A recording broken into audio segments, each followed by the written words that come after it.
अब next topic है हमारा टाइप्स ऑफ अस्थमा। तो हमने पिछली वीडियो में डेफिनेशन, पैथोजेनेसिस अस्थमा की देख लिया। अब हमें टाइप्स लिखना है।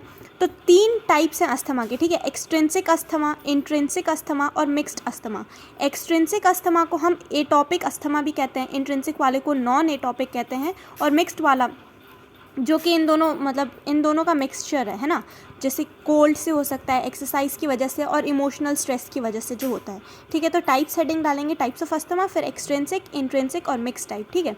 एक्सट्रिंसिक को हम एटॉपिक अस्थमा कहते हैं, इंट्रिंसिक को नॉन एटॉपिक, और मिक्स्ड वाला जो है वो कोल्ड, एक्सरसाइज, इमोशनल स्ट्रेस की वजह से अस्थमैटिक जैसे सिम्टम्स दिखते हैं। क्या है, तीन मेजर फीचर्स उसके क्या होते हैं अस्थमा के पेशेंट्स में? डिस्पनिया होता है, कफ होता है और वीजिंग होती है। तो ये तीनों सिम्टम्स देखने को मिलते हैं ना। एक्सट्रिंसिक मतलब टिपिकल अस्थमा के पेशेंट्स जो जैसे होता है ना, जिसको एलर्जिक अस्थमा कहते हैं ना, पोलन ग्रेन, एनिमल डैंडर्स, ठीक है, डस्ट पार्टिकल, इनसे हाइपर सेंसिटिव रिएक्शंस जो देते हैं ना, वो एक्सट्रिंसिक अस्थमा वाले हैं। इंट्रिंसिक अस्थमा मतलब होता है कि इनका कोई हाइपर सेंसिटिव रिएक्शन ये स्पेसिफिक पोलन ग्रेन वगैरह से नहीं होता है, ये नॉन एटोपिक है, ठीक है। ये नॉन एटोपिक है, इसमें मतलब इडियोसिंक्रेटिक, मतलब वो इंडिविजुअल की खुद की, जैसे कि कोई ड्रग्स ले रहे हैं, एस्पिरिन ले रहे हैं, कोई सी भी एक मेडिसिन ले रहे हैं, तो उस वजह से उनको अस्थमैटिक सिम्टम्स आ रहे हैं, तो उसको इंट्रिंसिक में कंसिडर करेंगे। मिक्स्ड वाले में हम कोल्ड, एक्सरसाइज करते टाइम अगर उसको अस्थमा के अटैक्स आ रहे हैं, तो इसको मिक्स्ड कैटेगरी के अंदर डालते हैं, ठीक है। तो ये 3 बेसिक टाइप के हैं, एक्सट्रिंसिक, इंट्रिंसिक और मिक्स्ड, ठीक। तो एक्सट्रिंसिक अस्थमा जो है वो मोस्ट कॉमन टाइप है, क्योंकि यही हमारा एलर्जिक अस्थमा, इसी को कंसिडर करते हैं हम। अस्थमा मतलब एक्सट्रिंसिक को ही कंसिडर करते हैं हम, है ना। तो एक्सट्रिंसिक अस्थमा जो है वो सबसे पहले मोस्ट कॉमन टाइप है, और usually it begins in childhood and early adulthood life, ठीक। फिर हाइपर सेंसिटिविटी होती है बहुत ज़्यादा एलर्जेंस की वजह से। ऑक्यूपेशनल अस्थमा भी एक्सट्रिंसिक अस्थमा का ही टाइप है, ठीक है। ऑक्यूपेशनल अस्थमा में क्या होता है कि द पर्सन अस्थमैटिक पेशेंट में बी एसोसिएटेड विथ फ्यूम्स और गैसेस, ठीक। इसमें भी क्या होता है, इंक्रीज आईजीई एंटीबॉडी बढ़ जाती है सीरम के अंदर, ठीक है। ये टाइप 1 हाइपर सेंसिटिविटी रिएक्शन है, और इसमें 2 रिस्पॉन्सेज होते हैं। एक्यूट इमीडिएट रिस्पॉन्स, उसमें वही डिग्रैन्युलेशन हो जाएगा मास्ट सेल का, तो ये सारे अपने केमिकल मीडिएटर्स निकलेंगे, हिस्टामिन, सेरोटोनिन, ल्यूकोट्रीन्स वगैरह, और उसके बाद वो क्या करेंगे, ब्रोंको कंस्ट्रिक्शन कर देंगे, इडिमा कर देंगे, हाइपर सिक्रीशन ऑफ म्यूकस कर देंगे, ये सब करेंगे, एक्यूट इमीडिएट रिस्पॉन्स, ठीक है। फिर लेट फेज रिएक्शन में क्या होता है कि ये तो निकले ही निकले, फिर लेट फेज में और भी ज़्यादा केमिकल्स निकलने लग जाते हैं, जो कि वहाँ पे इन्फ्लामेशन और इंजरी कराते हैं। ईसिनोफिल, बेसोफिल्स, ये सब पॉलीमॉर्फ्स बढ़ जाते हैं, ठीक है, मतलब न्यूट्रोफिल्स, ठीक है। तो ये सब एक्सट्रिंसिक अस्थमा में है, लिखना है हमें। अब इंट्रिंसिक अस्थमा में क्या होता है कि ये एडल्ट लाइफ में होता है। वो कब हो रहा था? चाइल्डहुड और अर्ली अडल्टहुड में। ये एडल्ट लाइफ का है इंट्रिंसिक अस्थमा, इसमें कोई पर्सनल फैमिली हिस्ट्री इन्वॉल्व नहीं होती, ठीक है।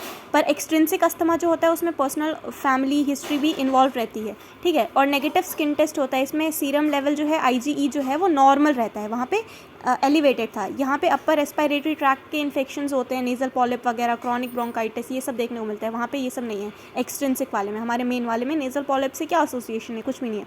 हाइपर सेंसिटिविटी टू ड्रग्स मैंने बताया था, एस्पिरिन, है ना, ये इंट्रिंसिक अस्थमा के अंदर ये लिखना है। फिर मिक्स टाइप जो है उसमें कोल्ड, एक्सरसाइज, इमोशनल स्ट्रेस के एक्सपोजर से पेशेंट जो है वो अस्थमैटिक सिम्टम्स देते हैं, जैसे डिस्निया, कफ और वीजिंग, ठीक है। तो एक्सट्रिंसिक और इंट्रिंसिक अस्थमा में हमें बेसिक डिफरेंस लिख देंगे, टेबल बना देंगे, ठीक है। ये तो बस समझाने के लिए मैंने बताया। तो देखो एक्सट्रिंसिक अस्थमा और इंट्रिंसिक अस्थमा में क्या क्या डिफरेंस है। सबसे पहले एज ऑफ ऑनसेट, एक्सट्रिंसिक का कब स्टार्ट है? चाइल्डहुड में या अर्ली एडल्टहुड में, ठीक है। इंट्रिंसिक वाला जो है वो अडल्ट में होता है। यहाँ पे पर्सनल या फैमिली हिस्ट्री एक्सट्रिंसिक में प्रेजेंट होती है, नॉर्मली प्रेजेंट होती है, यहाँ पे एब्सेंट है, ठीक है। फिर प्रीसीडिंग एलर्जी, अटॉप मतलब कोई सी एलर्जी की इलनेसेस जो हैं वो यहाँ पे प्रेजेंट होगी पोलन ग्रेन वगैरह से, या फिर जो फैमिली हिस्ट्री में अगर देखेंगे आप, उसकी खुद की पर्सनल हिस्ट्री देखेंगे तो उसको हमेशा एलर्जी के सिम्टम्स रहते ही रहते होंगे, है ना, ठीक है। तो जैसे राइनाइटिस होता होगा उसको, आर्टिकेरिया, एक्जिमा, ठीक है। तो ये एक्सट्रिंसिक अस्थमा के पेशेंट में ये देखने को मिलता है, पर यहाँ पे इंट्रिंसिक अस्थमा के पेशेंट में ये एब्सेंट है, एलर्जिक सिम्टम्स एब्सेंट रहते हैं इसमें, ठीक है। फिर एलर्जेंस जो है यहाँ पे प्रेजेंट है, यहाँ पे नहीं है। ड्रग हाइपर सेंसिटिविटी यहाँ पे नहीं है, ड्रग मतलब एस्पिरिन वगैरह का, ठीक है। तो उनकी हाइपर सेंसिटिविटी इंट्रिंसिक अस्थमा इधर कंसिडर करते हैं प्रेजेंट, ठीक है, यूजुअली एस्पिरिन से।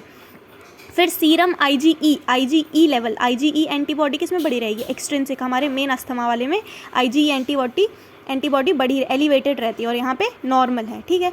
फिर एसोसिएटेड क्रॉनिक ब्रोंकाइटिस और नेज़ल पॉलिप और क्रॉनिक ब्रोंकाइटिस और ये जो एम्फाइसीमा है वो कहाँ पे प्रेजेंट होता है, यहाँ पे इंट्रिंसिक वाले में, जिसको ड्रग हाइपर सेंसिटिविटी है ना, जिसको एस्पिरिन से प्रॉब्लम है, ये यहाँ के सिम्टम्स है। यहाँ पे क्रॉनिक ब्रोंकाइटिस, नेज़ल पॉलिप, यहाँ पे एक्सट्रिंसिक वाले जो अपना मेन अस्थमा है उसमें अनकॉमन है, एब्सेंट रहता है, ठीक है। तो ये बेसिक डिफरेंस हम बना देंगे एक्सट्रिंसिक और इंट्रिंसिक अस्थमा में। एज ऑफ ऑनसेट बता दो, ये चाइल्डहुड में है, ये एडल्ट में होता है। यहाँ पे फैमिली हिस्ट्री में अस्थमा के पेशेंट में वहाँ पे एलर्जी वाले सिम्टम्स प्रेजेंट रहेंगे, यहाँ पे एब्सेंट है। यहाँ पे हमेशा उसको एलर्जी की कंप्लेंट्स रहती रहेंगी, ठीक है, ये प्रेजेंट है, यहाँ पे एब्सेंट है। यहाँ पे एलर्जेंस प्रेजेंट रहेंगे, यहाँ पे एब्सेंट रहेंगे, ठीक है। ड्रग हाइपर सेंसिटिविटी किसका फीचर है, इंट्रिंसिक अस्थमा का, ठीक है। और सीरम IgE लेवल किस में एलिवेटेड, किस में बढ़ रहेंगे, IgE एंटीबॉडी यहाँ एक्सट्रिंसिक अस्थमा में, ठीक। और बाकी जो नेज़ल पॉलिप है, नाक के अंदर, नोज़ के अंदर पॉलिप्स बन जाना, ठीक है। और क्रॉनिक ब्रोंकाइटिस और एम्फाइसीमा, ये किसका फीचर है, इंट्रिंसिक अस्थमा में प्रेजेंट है, एक्सट्रिंसिक में एब्सेंट है। इतना क्लियर है। ये बेसिक डिफरेंस का टेबल बना देना हमें टाइप्स ऑफ अस्थमा हेडिंग डाल के, ठीक है। तो डेफिनेशन लिखनी है, पैथोजेनेसिस लिखना है, ठीक है। और उसके बाद फिर टाइप्स ऑफ अस्थमा में एक्सट्रिंसिक, इंट्रिंसिक और मिक्स टाइप बताना है, ठीक है। तो एक्सट्रिंसिक और इंट्रिंसिक का टेबल बनाना है और मिक्स टाइप में हमें बताना है कि कोल्ड, एक्सरसाइज और इमोशनल स्ट्रेस के एक्सपोजर में अस्थमैटिक जैसे सिम्टम्स आते हैं, जैसे कि डिस्पनिया, कफ और वीजिंग होती है, ठीक। अब लास्ट हेडिंग है मॉर्फोलॉजिक फीचर्स लिखेंगे। ग्रॉसली लंग कैसा देखने को मिलेगा और माइक्रोस्कोपिकली वो कैसा देखने को मिलेगा। तो ग्रॉस में हमें लंग्स जो हैं वो ओवर डिस्टेंडेड हो जाएंगे, ठीक है। ओवर डिस्टेंडेड हो जाएंगे, क्यों, क्योंकि ओवर इन्फ्लेशन हो जाएगा वहाँ पे, ठीक है। और ब्रोंक्यूल्स में, क्योंकि हमने पढ़ा था कि हिस्टामिन वगैरह जब रिलीज़ होता है, हिस्टामिन, सेरोटोनिन जब रिलीज़ होता है तो वस्क्यूलर परमेबिलिटी जो है वो बढ़ जाती है, लीकी हो जाता है, ठीक है। और फिर म्यूकस सिक्रीशन भी बहुत ज़्यादा बढ़ने लग जाता है ना, हाइपर सिक्रीशन ऑफ म्यूकस, ये भी देखा था हमने। और क्या देखा था, और एक और इम्पॉर्टेंट चीज़ ब्रोंको कंस्ट्रिक्शन देखी थी, ठीक है। तो यहाँ पे लिखा है कि अब सबसे पहले तो लंग ओवर डिस्टेंडेड, बहुत ज़्यादा फूल जाएंगे, है ना, ओवर डिस्टेंडेड, ओवर इन्फ्लेशन हो जाएगा, फूल जाएंगे लंग्स। और क्या होगा वहाँ पे, ब्रोंकाई और ब्रोंक्यूल्स, ये ट्रेकियो ब्रोंकस वाली डिजीज़ है ना, ट्रेकियो और ब्रोंकस मतलब ट्रेकिया और ब्रोंक्यूल लेवल की डिजीज़ है। वहाँ वो जो ट्रेकिया और ब्रोंक्यूल्स हैं वो कॉन्स्ट्रक्ट कर जाते हैं, तो वहाँ पे म्यूकस प्लग्स बनने लग जाते हैं, क्यों, क्योंकि हाइपर सिक्रीशन ऑफ म्यूकस हो रहा था, ठीक है। तो ब्रोंक्यूल्स का हाइपर सिक्रीशन की वजह से वहाँ पे म्यूकस प्लग्स देखने को मिलेंगे। तो ये ग्रॉसली नेकेड आई से ये सब विजिबल है। नेकेड आई से दो चीज़ें विजिबल है, क्या क्या है, ओवर डिस्टेंशन ऑफ लंग या ओवर इन्फ्लेशन ऑफ लंग कह दो, फर्स्ट पॉइंट लिखना। सेकेंड पॉइंट में क्या लिखेंगे, ब्रोंकाई और ब्रोंक्यूल्स के कट सेक्शन में हमें विस्केड म्यूकस प्लग्स दिखेंगे, 2 पॉइंट लिख दिया। माइक्रोस्कोपिकली में अपन को क्या दिखेगा, तो माइक्रोस्कोपिकली हमें दिखेंगे 1 2 3 4 पॉइंट्स लिखना है, ठीक है। तो देखो यहाँ पे मैंने माइक्रोस्कोपिकली लिखा होगा।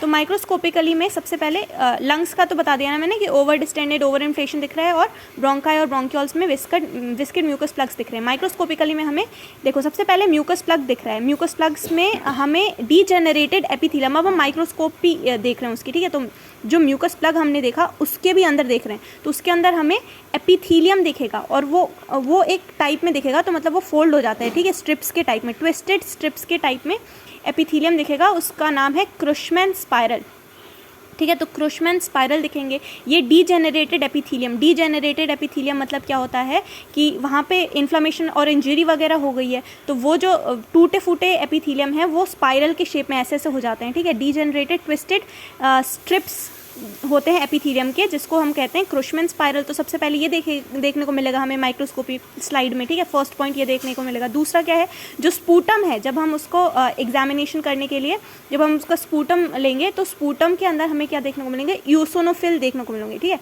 ईओसिनोफिल देखने को मिलेंगे वो डायमंड शेप क्रिस्टल्स के अंदर, ठीक है। तो ईओसिनोफिल में diamond shape crystal derive from eosinophil, उसको हम कहते हैं चारकोल लीडन क्रिस्टल्स देखने को मिलेंगे। सेकेंड पॉइंट ये है कि चारकोल लीडन क्रिस्टल्स देखने को मिलेंगे, ठीक है। थर्ड पॉइंट क्या है कि ब्रोंकियल वॉल जो है वो थिक हो जाएगी, क्यों, क्योंकि वहाँ पे ईडिमा हो रखा होगा, ठीक है, सब म्यूकोजल ईडिमा होगा, तो हमें ब्रोंकियल वॉल कैसे दिखेगी, थिकन दिखेगी ब्रोंकियल वॉल जो है वो थिकनेस हो जाएगी वहाँ पे, ठीक है। और हाइपरट्रॉफी देखने को मिलेगी सब म्यूकोसल ग्लैंड की। तो ये 4 पॉइंट लिखने हैं हमें माइक्रोस्कोपी में। सबसे पहले क्या लिखेंगे, क्रुशमैन स्पाइरल देखने को मिल रहा है। क्रुशमैन स्पाइरल क्या है, degenerated epithelium forming twisted strips. Sputum जो है, और स्पूटम में हमें ईओसिनोफिल देखने को मिल रहे हैं, कैसे, डायमंड शेप के चारकोट लीडन क्रिस्टल्स जिसको कहते हैं, ठीक है। और ब्रोंकियल वॉल जो है वो डायलेटेड रहेगी, थिकन हो जाएगी, ठीक है, और डायलेटेड नहीं, सॉरी, कॉन्स्ट्रिक्टेड होगी ना, और ब्रोंकियल वॉल थिक हो जाएगी बहुत ज़्यादा, और हाइपरट्रॉफी देखने को मिलेगी हमें सबम्यूकोजल ग्लैंड्स की। इतना क्लियर है। तो हम डायग्राम कैसा बनाएंगे, तो डायग्राम हमें यहाँ से बताती हूँ, ठीक है। तो डायग्राम में देखो, सबसे पहले ये स्पाइरल बना हुआ दिख रहा है, इसको क्या कह रहे हैं, क्रुशमैन स्पाइरल। फर्स्ट पॉइंट, इओसिनोफिल देखने को मिल रहा है, ठीक है, ये रेड कलर के इओसिनोफिल दिखा देना। फिर ये अपना न्यूट्रोफिल दिखा देना एक, ठीक है। और ये चारकोट लीडन क्रिस्टल, डायमंड शेप चारकोट लीडन क्रिस्टल, ये 1 2 3 4 लेबलिंग करनी है माइक्रोस्कोपी के अंदर, ठीक है। तो ये माइक्रोस्कोपी हो गई, ग्रॉस देख लिया हमने, माइक्रोस्कोपी देख ली। क्लिनिकल फीचर्स में क्या क्या लिख देंगे, क्लिनिकल फीचर्स में वह लिखेंगे डिस्पनिया, कफ और वीजिंग, ठीक है, बस ये लिखेंगे क्लिनिकल फीचर में। और लैब डायग्नोसिस करेंगे तो हमें IgE लेवल बढ़ा हुआ दिखेगा, इओसिनोफिलिया होगा उसको, ठीक है। और स्पूटम में क्या करेंगे, ये स्पाइरल और चारकोट लीडन क्रिस्टल्स देखने को मिलेंगे, ठीक है।